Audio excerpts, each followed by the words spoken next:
Bem-vindo, aluno! Nessa unidade de estudo, vamos continuar estudando a teoria geral das contribuições especiais. Como constitui as contribuições ordinárias? Muita atenção, pois o professor Edivaldo Nilo irá explicar tudo sobre este assunto para que você não erre nenhuma questão de seu concurso. Bons estudos para você!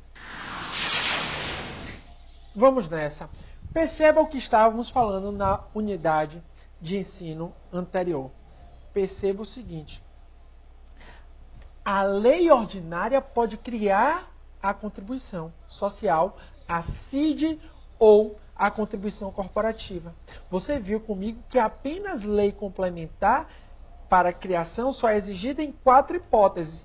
Imposto sobre grandes fortunas, empréstimo compulsório, impostos residuais e contribuições residuais da Seguridade Social. Agora, as outras contribuições podem ser criadas e alteradas por lei ordinária. Assim sendo, a COFINS, que foi instituída por lei complementar, poderia ser alterada por lei ordinária, porque quando ela foi criada por lei complementar, ela era apenas formalmente complementar, mas materialmente ordinária.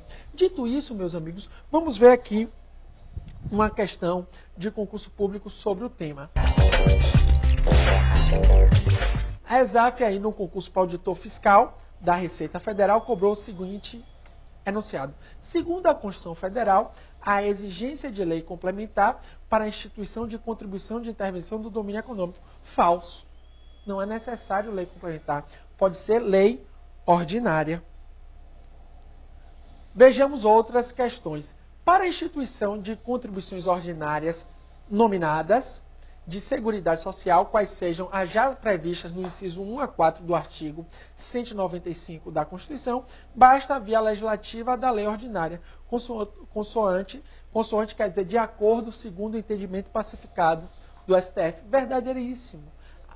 Só é necessário lei complementar para a contribuição residual da Seguridade Social, conforme o artigo 195, parágrafo 4 da Constituição. As demais podem ser por via de lei ordinária. Vejamos aí outra questão desse mesmo concurso. As contribuições da Seguridade Social, sendo tributos, submetem-se às normas referentes às limitações ao poder de tributar, contidas no artigo 50 da Constituição, com exceção da anterioridade geral, em face da norma especial contida no artigo 195, parágrafo 6º, anterioridade nonagesmal, especialmente concebida para o condicionamento da instituição de contribuição de Seguridade Social. Veja que foi adotada como correta, mas a interpretação que deve ser feita é que, no caso aqui, somente a contribuição de Seguridade Social ordinária, também denominada de nominada, ou seja, a contribuição da Seguridade Social nominada, prevista nos artigos 195, inciso 1 a 4 e 239. Perceba, por exemplo, que as contribuições sociais gerais não podem vir a ser criadas sem a observância das duas anterioridades. Por exemplo, as contribuições para o SESI, SENAI e SENAC. Por quê? Porque elas são contribuições sociais gerais e não contribuições ordinárias ou nominadas da Seguridade Social. Beleza? Ok, vamos em frente. O STF, por exemplo, aí a decisão importante do STF compreende que a contribuição social geral instituída pela Lei Complementar 110 de 2001, foi instituída por meio de lei complementar, mas poderia ser lei ordinária, desde que não fosse contribuição residual, considerada residual. Contribuição devida pelos empregadores em caso de despedida de empregados sem justa causa deve observar a anterioridade anual, sendo inexigíveis no mesmo exercício em que publicada a lei que a instituiu aumentou. Ou seja, o que é que o STF disse? Olhe, o artigo 195, parágrafo 4º, que fala de contribuição social residual, e o artigo 195, parágrafo 6º, que fala da anterioridade, esta anterioridade, exceção à anterioridade anual, só vale para a contribuição ordinária da Seguridade Social, somente aquelas previstas já no texto constitucional, no artigo 195, inciso 1 a 4 e do 239, ou seja, considerada a contribuição da Seguridade Social como uma contribuição para o PIS/PASEB internacional. Ok? As demais devem obedecer à anterioridade anual e também à nonagesimal. Veja, vamos agora tratar de algumas decisões do Supremo Tribunal Federal muito importantes para o mundo do concurso público. Perceba-se, a contribuição especial, a contribuição da Seguridade Social, a CID, a contribuição corporativa pode ser instituída ou criada por meio de lei ordinária, também pode vir a ser por medida provisória. E vem sendo constantemente utilizado o Instituto da Medida Provisória, com base no artigo 62 da Constituição, para criar ou alterar as contribuições especiais. E é possível, porque medida provisória tem força de lei ordinária. Medida provisória não pode tratar de tema de lei complementar, como a contribuição residual da Seguridade Social. Mas as demais pode a medida provisória instituir ou alterar. E por isso o STF vem decidindo várias vezes sobre o tema. Medida provisória é muito mais fácil, é feita no gabinete do chefe do Poder Executivo, não é? E vale hoje, a partir da emenda 32 de 2001, por prazo de 60 ou mais 60 dias. E também tem a questão da conversão em lei. Vamos ver isso a partir de agora. Veja a primeira decisão do STF sobre o tema. No caso das medidas provisórias, o STF compreende que o prazo da anterioridade nonagesimal ou noventena, previsto no artigo 195, parágrafo 6º da Constituição Federal, é contado da publicação da medida provisória.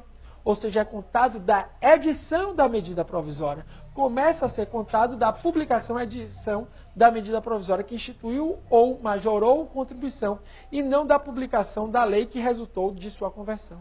Veja que existe um momento, porque não pode hoje o Instituto da reedição ilimitada da medida provisória, então ela tranca a pauta do Congresso e o Congresso é obrigado a analisar.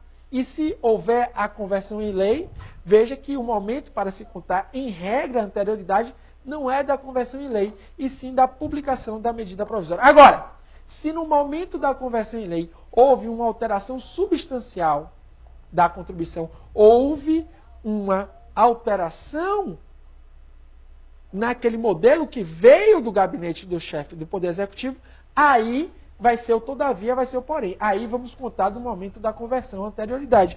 Tal como diz a decisão do Supremo. Quer ver? A decisão 2. Contudo, registramos que o prazo da anterioridade deve ter como termo a qual, pessoal, quer dizer termo inicial. Diferente de termo diverso de termo ad quem. Termo ad quem é o termo final, ou seja, o último dia, prazo final. Aqui é o termo inicial. A edição da medida provisória somente em relação àqueles dispositivos que foram repetidos no momento de sua conversão. Ou seja, que não houve alteração substancial. Agora, no caso de mudança ou introdução de novos dispositivos no momento da conversão, a contagem do termo da noventena, ou seja, a contagem do termo a qual, do termo inicial, deve ter início com a edição desta nova lei. Ou seja, na conversão. Vejamos outra decisão importante do STF, que foi um caso emblemático, já foi cobrado diversas vezes em provas de concurso público. Lembro da prova de juiz federal do TRF da 5ª Região, recentemente cobrou essa decisão aqui. Veja, na hipótese de mera reedição de medida provisória, conta-se o prazo de 90 dias a partir da veiculação da primeira medida provisória. É claro, se é reedição e só pode uma, ok? O que acontece? Conta da publicação, porque não houve alteração de dispositivos, não houve alteração ou mudança substancial. Vejamos a 4ª decisão relevante do Supremo Tribunal Federal. Não viola os princípios da anterioridade e da irretroatividade o fato da medida provisória ter sido publicado no último dia do exercício financeiro, isto é, no dia 31 de dezembro de 94. Ainda por cima foi publicado no sábado, o governo não é besta, ainda publicou no sábado, e o Supremo Tribunal Federal foi complacente com isso, ou seja, nem ligou. Pode sim, isso já caiu em prova, inclusive de procurador da República, a medida provisória que cria ou aumenta a contribuição no último dia e também no sábado. É possível, desde que observado o princípio da noventena, da anterioridade nonagesimal. Ok? Então pode ser publicada sim no sábado, no dia 31 de dezembro, no último dia. É um dia, pessoal, que na mídia, você sabe, está todo mundo, né, se aproveita, né, um caso bem excepcional, se aproveita aí que a população não está atenta e se cria ou aumenta um tributo, o que é eticamente incorreto. Ok? Mas vamos lá para a quinta decisão, mas isso, apesar de ser eticamente correto, no mundo dos concursos públicos, aqui é o mundo do direito. E no mundo do direito é possível a publicação no sábado, no dia 31 de dezembro. Veja a quinta decisão importante do STF. A revogação da regra que estipulava diminuição de alíquota de contribuição, mantendo-se pela nova regra o mesmo índice que vinha sendo pago pelo contribuinte, não pode ser equiparada à majoração de tributo. O que quer dizer isso? Se mantém a alíquota é a mesma, 15%, se mantém para 15%, não houve aumento de tributo. Por consequência, não precisa observar a anterioridade. Não precisa observar a anterioridade, porque não houve aumento. Então, por conseguinte, não incide o princípio da anterioridade nonagesimal. Vejamos a sexta importante decisão do Supremo Tribunal Federal. Em caso específico de mandado de segurança, se, quando da impetração pelo contribuinte, já se achava esgotado o prazo de 90 dias, apresenta-se destituída de utilidade a invocação do princípio da anterioridade mitigada nonagesimal, por não mais se revelar acolhível à pretensão mandamental, que objetivava afastar a alteração introduzida na base de cálculo relativa à contribuição pertinente ao PIS. Essa questão tem caído demais. Veja que é uma questão processual, uma questão procedimental do right constitucional denominado de mandado de segurança. O que quer dizer? O mandado de segurança tem que ter direito líquido e certo. Passado o prazo de noventena, você não pode entrar com mandado de segurança para alegar a violação à noventena. Você pode ingressar com outra ação judicial, mas não mais o mandado de segurança. Esse é o entendimento consolidado do STF. Não confunda isso com um prazo de 120 dias para ingressar com mandado de segurança. Aqui está dizendo o seguinte, olha, se você vai alegar como direito líquido e certo seu a inobservância do prazo de noventena, e esse prazo de noventena já foi ultrapassado, você ingresse com outra ação judicial, que não o mandado de segurança. Vejamos a sétima decisão importante aí do STF, na hipótese de atualização do valor monetário, o FII, da contribuição social sobre o lucro líquido, inexiste afronta aos princípios da irretroatividade e da anterioridade, por não representar majoração de tributo ou modificação da base de cálculo e do fato gerador. Você já tinha conhecimento dessa decisão do STF. A simples atualização do valor monetário é a simples recomposição do valor. E a simples recomposição do valor não pode ser equiparada, não equivale à majoração, não equivale a aumento de tributo. Ou seja, a simples atualização não precisa observar anterioridade nem irretroatividade. Nos vemos em breve. Um abraço. Muito bem, aluno. Se achar necessário, revise esta aula e teste seu aprendizado no quiz. Vamos seguir com a estudação em outra unidade. Por isso, não deixe nenhuma dúvida passar. Até mais!